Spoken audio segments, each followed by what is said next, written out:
Nile University Ministry of Justice, Stanbic IBTC. The Nigeria Development Update is a biannual World Bank report series. The second session for the year is bringing together experts from the finance sector, development partners, members of the private sector, and government officials. A three-pronged strategy. The World Bank country director gives a summary of the report.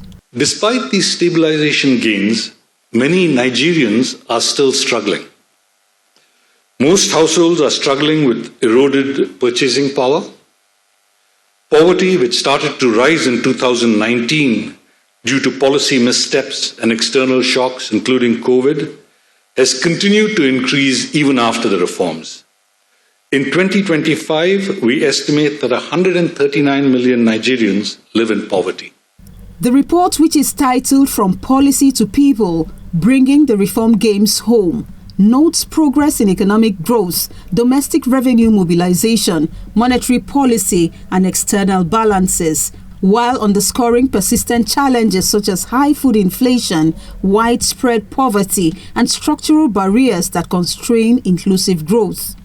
According to the NDU, Nigeria's economy expanded by 3.9% year-on-year in the first half of 2025, up from 3.5% in the same period of 2024.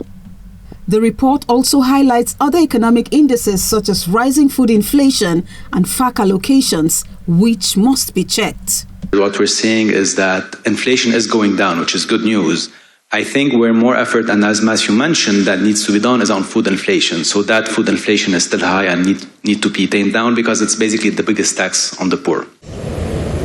A panel session that included Governor Abdullahi Sule of Nasarawa State and the Minister of Finance considered the report and provided some responses. In a country that has empathy, that is a modern economy and a democracy, it is critical to be able to identify those that need extra help at any time.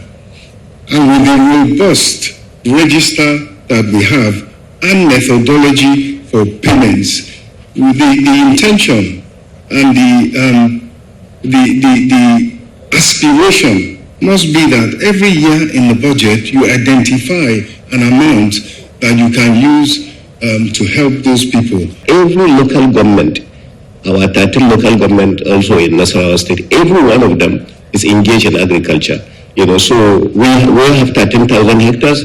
One of them may have only 300 hectares, the other one may have 500, the other one may have 1,000, and they are doing one kind of crop or the other, because we are looking at this sustainability and we are applying technology to it. We are doing everything possible to get inflation down, because as that is going down, the market signaling to the MPR will continue to go down.